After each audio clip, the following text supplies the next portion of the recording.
After 30 years in uniform, Officer James had earned every right to a celebration. But on his last day, there was no parade, no speech, just one quiet request: to see his canine partner, Rex, one last time. They didn't meet at the front of the station. They met out back, where their first shift began: a folded leash, a gleaming service medal, and two veterans of the streets, now both silent. Rex approached slowly, ears low. Something was off, and when James knelt, Rex didn't jump. He didn't bark, he froze, and then he did something that not even James could have expected. Something that brought the station to a halt. Like, share, subscribe, and tell us where you're watching from. We read every comment. Officer James Carson didn't want a ceremony. 30 years on the force, and the department wanted to throw a celebration. Speeches, plaques, cake, even a framed photo to hang beside the legends. But James quietly declined them all. "Just clock me out," he told the chief. "No fuss. I just want one thing before I go." That one thing was Rex, his K9 partner for nearly a decade. A German shepherd trained for pursuit and protection. But more than that, his shadow, his anchor, his reason to keep showing up when the streets got mean and the nights got long. That morning, the station felt quieter than usual, colder somehow, as if it understood something was ending. James sat in the locker room long after his shift ended. His uniform shirt was folded neatly beside him.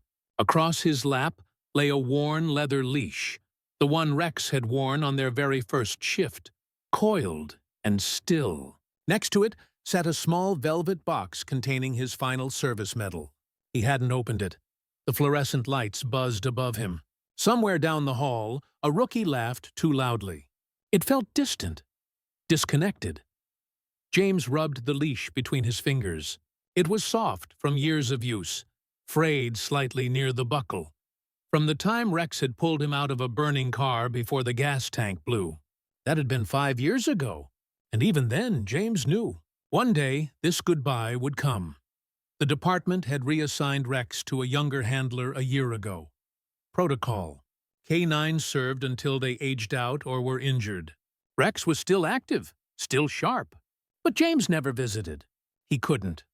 Not until today. There was no announcement, no station-wide radio call, just a quiet knock on the locker room door. The chief, no words, just a nod. James stood, adjusted his jacket, picked up the leash, and walked out the back exit, the one officers used when they didn't want to be seen. The air was thick with late afternoon stillness. Sunlight hit the pavement in golden slants. The back lot was empty, except for one silhouette. Rex stood perfectly still near the training fence, ears perked, tail motionless. He looked like a statue, but his eyes, those deep, alert, familiar eyes, locked instantly with James. James stopped 10 feet away. They hadn't seen each other in over a year. No bark, no tail wag, just silence. The leash hung loose in James's hand. The weight of 30 years, of everything unsaid, sat in his chest, like a stone. "Hey, partner," he whispered. The wind picked up slightly, rustling the metal case in his pocket. In the distance, 2 officers leaned against a squad car, watching, but silent. Rex didn't move. James took a slow step forward. Rex lowered his head, but didn't budge. Something was different, and James felt it in his gut. This wasn't going to be the goodbye he'd prepared for. James stopped just a few steps away, close enough to see the faint silver creeping into the fur around Rex's muzzle. It hadn't been there a year ago. Time had moved faster than he expected, or maybe he'd just refused to notice. He'd expected Rex to lunge forward like he used to, tail wagging, tongue lolling, that joyful energy reserved for James alone. But today, the dog just stood there, watching, processing. James dropped to one knee slowly. The leash was still in his hand, coiled tighter now. He didn't know what to say. "You remember me, huh?" Rex's ears twitched, but still he didn't move. "You're not gonna make this easy, are you?" The dog blinked, slowly, as if weighing every second. James looked down at the leash, then out at the familiar training yard behind the fence. That yard had been their crucible, where James first yelled, "Heel!" and Rex bolted toward a padded decoy without hesitation, where they'd run drills in rain, mud, and sweltering heat. It was where the bond was born, not from affection, but from absolute trust. And now, that bond was being tested by silence. Behind them, the station door creaked open and closed again. A few more officers had come out. Still no words, just nods and distance. This wasn't a spectacle. It was a moment. James pulled the folded leash into his lap. He could feel the years in the leather. Every tug, every chase, every command followed without hesitation. "You remember that warehouse job?" he said softly. 12 suspects, no backup. You cleared it like it was nothing. And when I caught that door to the ribs, you never left my side." Rex's head tilted ever so slightly. James smiled, a small, tired thing. "You always knew before I did. About everything." He held up the leash. "Just enough for Rex to see." The dog's eyes narrowed. "Come on. One last time. That's all I'm asking." Still, Rex didn't move. But something shifted. His breathing quickened. His paws adjusted. He took one step forward, then stopped. Looked at James, then away. Then back again. James wasn't sure if the dog was confused, or just refusing. And then it hit him. It wasn't resistance, it was grief. Rex knew. This wasn't just a visit. It was the end of the partnership, the shift, the mission. And dogs like Rex didn't walk away from duty, not unless they were told. James slowly let the leash fall to the ground between them. "No commands today," he whispered. "No rules." A breeze moved through the yard. The trees beyond the fence rustled. Someone behind them sniffled and wiped their face. And then, finally, Rex stepped forward. One slow, deliberate step, then another. But as he reached James, he didn't leap or lick or bark. He simply sat, pressed, his head against James's chest, and didn't move. James didn't move. He couldn't. Rex's head pressed against his chest with a quiet finality that shattered every ounce of composure James had built over the years. The dog didn't nuzzle, didn't whimper. He just stayed there, still, present, breathing deep against James's uniform, as if trying to memorize the scent one last time. For a man who had faced drug lords, armed standoffs, and 2 near-fatal wounds, James had never felt so undone. He let his hand rest gently on the back of Rex's neck, fingers moving through the familiar fur. Softer now, a little grayer, but still Rex, still his partner. Behind them, the watching officers didn't speak. Some had removed their hats, others looked away. No one reached for a phone. This moment wasn't for social media. It was sacred. James took a shaky breath. "You remember?" he whispered. The words cracked in his throat.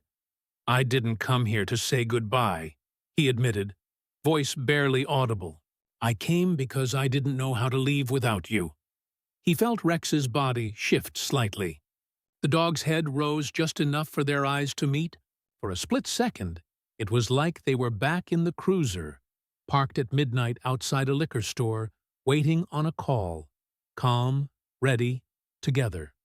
Then, without warning, Rex did something James had never seen him do in 10 years.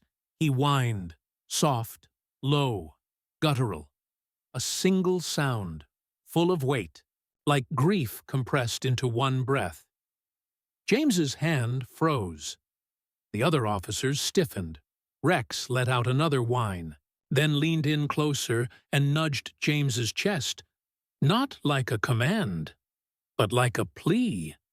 And then he rested his front paw directly on top of the folded leash lying between them. James looked down and felt something inside him crumble.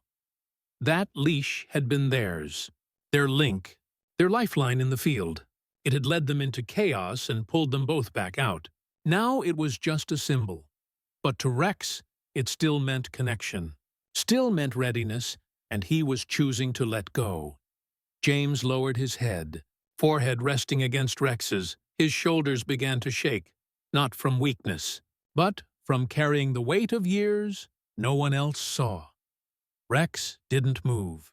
He just stayed there, steady, warm, immovable. And that's when it happened.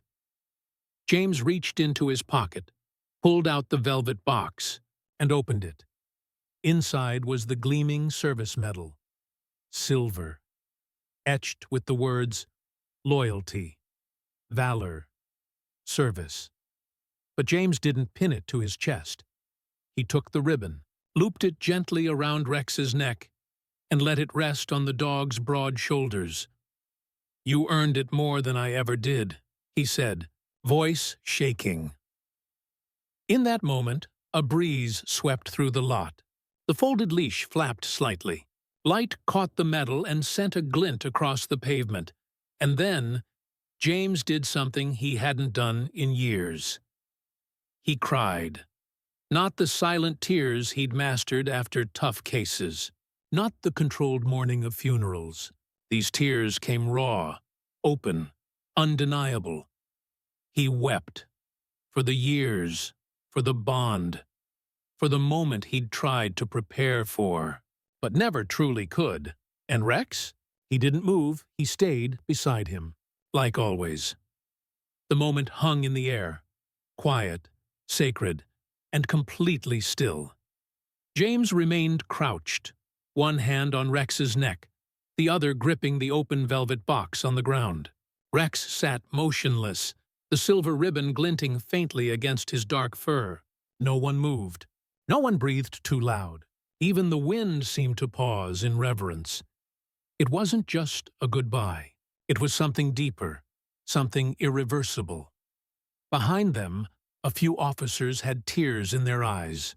Others stood with arms crossed, jaws clenched, trying to hold it in. These were men and women who had walked into fire, seen things no one should see.